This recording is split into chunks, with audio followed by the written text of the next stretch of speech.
বন্ধুরা, তুমিও কি ক্লাসে টপার হতে চাও? কিন্তু কিভাবে?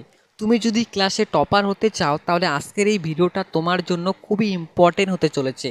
কারণ কি, আজকের এই ভিডিওটাতে আমি কয়েকটি দুর্দান্ত টিপস শেয়ার করতে চলেছি, যে টিপসগুলো মেনে চললে তোমরা অবশ্যই কিন্তু ক্লাসে টপার হবে।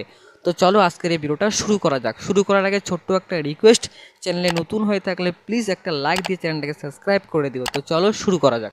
বন্ধুরা, তুমি যদি ক্লাসে টপার হতে চাও তাহলে তোমাকে মনে রাখতে হবে যে তোমার ক্লাসের যে টপার তাকে কিন্তু তোমাকে হারাতে হবে। তো সে যদি 5 ঘন্টা পড়াশুনো করে, তোমাকে কিন্তু 10 ঘন্টা পড়াশুনো করতে হবে। কারণ কি, তোমার স্কুলে যে টপার তাকে তোমাকে হারাতে হবে, তো তার জন্য তোমাকে সবসময় বেশি পরিশ্রম করতে হবে। তোমাকে মনে রাখতে হবে ক্লাসে টপার হওয়ার জন্য কিন্তু তোমাকে তোমার পরীক্ষায় একটা প্রশ্ন কিন্তু ছেড়ে আসা চলবে না। প্রত্যেকটা প্রশ্নই কিন্তু তোমাদেরকে সুন্দর করে লিখতে হবে, যাতে তুমি ফুল মার্কস পাও। তাহলে কিন্তু তুমি ক্লাসে টপার হতে পারবে। এবার এই ফুল মার্কস পাওয়ার জন্য তোমার কি দরকার?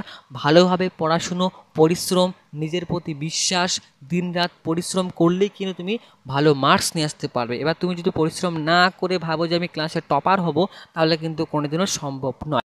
আর তোমরা প্রতিনিয়ত স্কুল মেনটেন করবে।